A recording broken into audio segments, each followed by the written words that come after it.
Begin found footage, transcript camera #1, date October 5th, 2023. I started this recording with a shaky hand and a heart full of desperate hope. My name is Daniel Cross, and this may be my final chance to reclaim the life I once knew. I'm a wildlife photographer whose career teetered on the edge after I falsified one too many images, a past I've been trying to outpace ever since. Today, I enter the Adirondack wilderness, chasing a legend whispered among grizzled old hunters, the Stillthing. They say it is no ordinary beast. Unlike any creature seen before, it moves only when unobserved, remaining frozen in place as if bound by its own existential dread. I dismiss their warnings as folklore, but even now, as I make my way beneath towering pines and tangled undergrowth, a quiet disquiet sets in. Record logs, journal entry, handwritten on a page littered with rough notes. October 5th, 2023, arrival. The locals I met at the town's small diner tried to warn me. It's not a trick of the light nor a drunken illusion. When you see it, it watches you unmoving, but the moment you look away, it shifts. I couldn't help but smirk at their superstitions. Still, the underlying note of caution in their voices made me wonder if in my hunger for a career-defining shot, I was venturing into realms better left untraveled. This morning, I set up several cameras along what I believe is a natural clearing, the sort of place where even the forest seems to stare back at you. I planted bait, raw chicken, and scraps near a fallen log to lure out any unsuspected visitor. The plan is to capture evidence of this cryptid. I hack on established protocols, positioning cameras at strategic angles, using motion sensors, testing sound traps. It feels kinetic, like an intricate experiment with nature itself. End log. Begin documentary footage. Camera #2, mounting on a tree. The forest around me is strangely silent. Normally, below a dense canopy, one might hear the chatter of hidden birds or the rustle of small mammals, but here there is only the occasional whisper of the wind and my own breathing. Wherever I point the lens, I find the same lonely tableau, trees standing tall as if frozen in time, their limbs slightly askew like deliberate gestures of warning. Later, after reviewing footage from my static cameras, I noted something unsettling, subtle alterations in their positions between still shots. A branch that was on the left 1 hour now appears on the right. Impossible unless something or someone is rearranging the tableau when I'm not watching. Begin footage. Timestamp 2043, October 5th, 2023. I sit crouched near the bait, scanning the scene through my infrared viewer. The darkness presses heavily on my senses. There's an oppressive quiet that contradicts the usual natural chorus of the wilderness. I feel as though an unseen presence is tampering with every sound wave, bending sound away into a vacuum of silence. I shake off the creeping sensation and remind myself this silence might be indicative of the creature's elusive nature. Every myth carries a piece of truth, however distorted, and I must peel back that distortion. End video clip. Begin new footage. Camera #3, handheld, incident report. Time stamped October 5th, 2023, 2:17 a.m. I decided to take an unscheduled round near my camp. I recall setting up some of the newer cameras with extended battery power to catch movements I might have missed. As I approached the clearing, my light fell on something half obscured by shadows near a cluster of tangled ferns. There, standing unnaturally still, was a shape, a twisted humanoid figure. It was as if it had stepped out from one of the local legends. Its gaze seemed fixed, vacant, showing no trace of the ephemeral life I might expect. Its limbs were contorted into unnatural angles, yet it possessed an eerie symmetry that made it seem almost reverent in its stillness. I froze, my instincts pulling me into a hesitant stare. The creature's eyes, if they could be called that, felt like dim embers in a face of stone, unyielding and unknowable. I hadn't taken my blinking into account until now. In the brief pause of closure, it seemed to edge a fraction closer. I lifted my flashlight to expose its features, but was startled to see it remain frozen, as if the beam itself could render it inert. The creature was neither attacking nor retreating, merely existing in a state of paradoxical vigilance. It became apparent, when I looked directly at it, time seemed to pause in its presence. The creature held its ground. But when I hesitated, when my gaze faltered, it advanced imperceptibly, almost like it was orchestrating the scenery of my fear. Begin log audio overlay. Audio log Daniel's whisper. I'm not sure if I should record this. It feels like my very act of witnessing is provoking it. When I looked away for just a moment, I swear I saw it move, closer than before, more of it revealed in the shadows behind. End audio log. I repositioned my camera, forcing a continuous eye on that shrouded figure. There was something almost methodical about its behavior, like it was testing the boundaries of perception. And then came the moment that turned my mission from scientific inquiry to raw survival instinct. Begin footage, camera hash 4, static setup near camp. I reassembled my equipment and rigged a fixed camera overlooking the clearing. I hoped this angle would catch the figure in a continuous sequence without the interference of my own panic. My hands shook as I sat by the incongruous glow of my campfire, silently pleading not to miss a crucial moment. I turned my attention to real-time footage. There it was, that same twisted shape, known now to me in stark digital clarity as the Stillthing. Its limbs remained in mid-stride, frozen, yet its presence was palpably menacing. I marveled at the cruel irony. The creature existed only in stasis, yet moved when unobserved. A critical revelation emerged as I scrubbed through the recordings after the encounter. My fixed camera, while silent and monotonous until activation, began to reveal frames after frames where the scene shifted. It wasn't only the one figure. In moments where my eyes wandered, when I searched the periphery, I started to catch glimpses of multiple shapes, reflections in stagnant water or fleeting silhouettes among the trees. Their stillness was a flagrant contradiction to the very idea of motion. It was as if the wilderness itself was a stage for countless agents working in spectral harmony, their shifts imperceptible, their presence measured only in the anxiety they spawned. Begin interview-style narration camera hash 5, handheld selfie mode, later in the night. I'm back at camp now, heart pounding and exhausted. I'm not sure if I'm alone in this clearing or if I'm being hunted by these silent watchers. It almost feels like the forest has become an extension of my fear, every rustle orchestrated to remind me of the creature's lurking proximity. I've rescinded any semblance of scientific detachment. This is raw, personal terror, like each moment of perception is a risk of losing oneself. Tonight, though, I feel compelled to document every minutia, every inexplicable motion. I've rigged an extra camera in one of the surrounding trees, set to capture movement even if I'm not looking directly. The irony stings. The very act of trying to outsmart the legend might be ensuring I become part of it. End selfie narrative.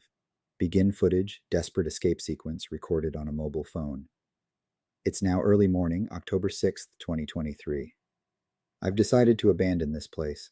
I'm leaving in the hope of reclaiming some semblance of sanity by returning to civilization. The experience last night carved a chill into my bone that I can't efface with reason. I gathered my equipment hurriedly, and in my terror, I almost forgot that my cameras may hold the only objective records of what truly transpired. As I sprinted along a barely visible trail back to my temporary camp, I kept my flashlight trained ahead, making sure its beam never wavered from the looming darkness in which the Stillthing dwelled. My breaths came in rapid, panicked gasps. Each time I turned briefly to glance over my shoulder, a tingle of dread made me freeze. Sometimes I saw the lingering shape of the creature's head, almost too still to be moving, yet hauntingly present. In a moment of frenzied clarity, I stopped to secure my mobile phone against a hastily arranged tripod in a clearing, hoping to capture any movement in the background as I gathered my scattered thoughts. When I reviewed the sudden burst footage later, my stomach churned. I noticed that the formation of the shadows behind me was not static. The silhouettes moved with a predatory coordination, closing in as though orchestrated by an unseen force. And in one instance, my eyes picked up a near impossible detail. When I turned my gaze away, the shadows had taken on the shape of yet another Stillthing, its form as sinister as the one I'd encountered in the night. Begin audio log, breathless voice, recorded after reaching car. I'm at the clearing now, where my car waits like a long-forgotten relic. I can't tell if I'm safe or if I've simply escaped to a temporary refuge in a world that has twisted into an endless labyrinth of dread. I haven't looked back since I hurried away, but somewhere deep inside I know that wasn't the escape I'd hoped for. The creature, or creatures, they were too many, too intelligent, if you can call it that. I have to leave, even if for a moment, before this terror burrows deeper into my mind. I can only hope that when I eventually review this final footage, I might make sense of what happened here in the Adirondacks. End audio log. Begin final segment reviewing footage on a laptop. Voiceover monologue by Daniel. It's been days since I left the clearing. I'm seated in my cramped apartment, the disorganized mess of photographic equipment surrounding me like relics from a past life. I've spent the last 48 hours rewatching every piece of footage I managed to record, my hands trembling over the playback controls. Every sequence was a piece of the puzzle, a puzzle that fills me with dread, even as I attempt to construct a rational narrative from the surreal fragments. I noticed something in the final segments that I hadn't registered in my immediate terror. As I pored over the last camera's footage, taken as I was sprinting for my car, I saw a distortion behind me, a frozen reflection that did not belong. It was my own face, captured in the spectral shimmer of the still water of a pond beyond the clearing, fixed and unmoving. My reflection, with eyes wide in silent accusation, watched me as I fled into the relative safety of my car. A chill ran down my spine when I recognized that in that moment of blurred panic, I wasn't alone. The camera's lens had recorded not just the relentless shift of shadows and the jitter of my hands, but also an anomaly. The clear, unblinking face of the Stillthing overlapped with my own, as if the creature had somehow stolen a piece of me, a mirror image that was waiting patiently for me to let my guard down. This final superimposition felt like the cruelest twist of fate, a subtle blending of my own identity with that of the cryptid. It was an existential revelation. While I believed I was chasing a legend to rebuild my reputation, in reality, I had become enmeshed in a narrative far larger than a simple manhunt. The forest, with its silent, watchful inhabitants, had always been more of an observer than a setting. It recorded the slow degradation of human meaning, layer by layer, flickering across the screen like a pair of eyes that never close. Now, as I sit here, the evidence laid bare before me, I wonder, what truly defines a creature? Is it the motion we perceive, or is it the profound stillness of our own relentless transient existence? The Stillthing, with its eerie stillness and methodical advance, is not simply a beast of myth. It is an embodiment of that infinite, unyielding void.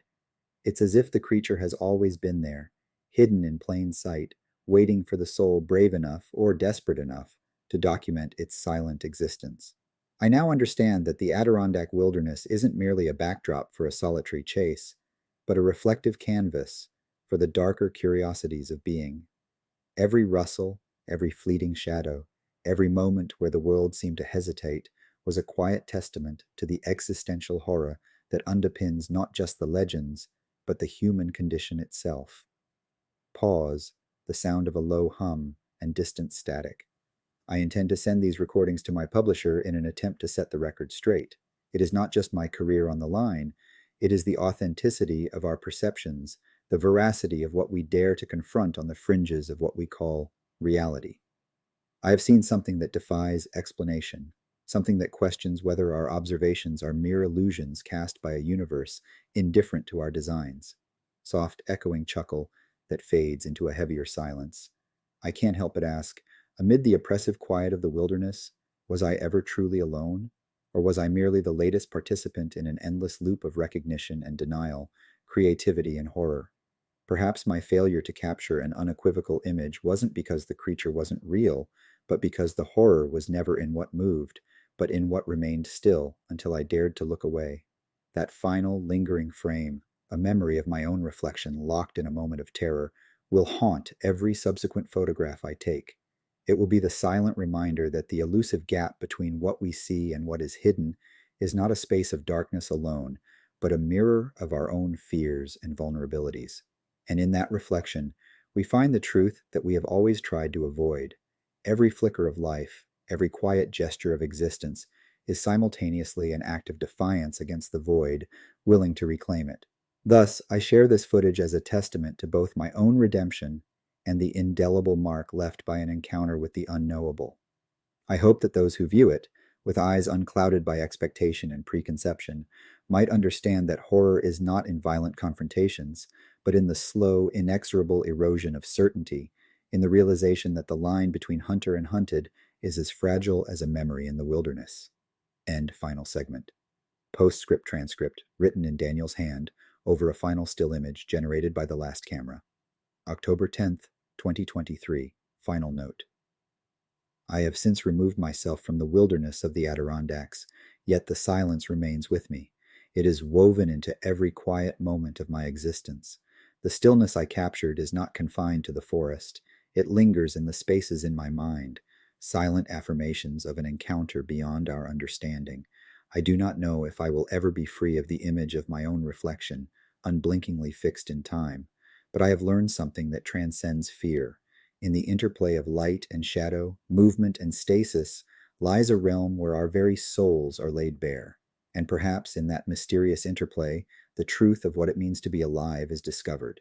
May this record serve as proof that even when the hunter becomes the hunted, the most terrifying truths are found not in the external, but in the still, dark corners of our own being.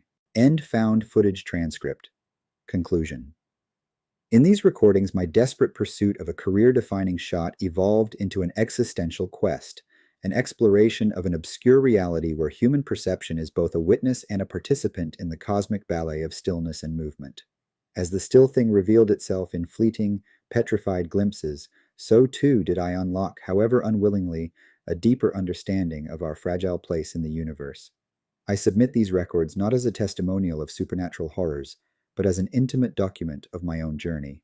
A journey where the fear of being watched was eclipsed by the dread of watching one's own soul being invaded by the inescapable quietness of existence, and in that unyielding stillness I found both the horror and the beauty of what it truly means to be alive.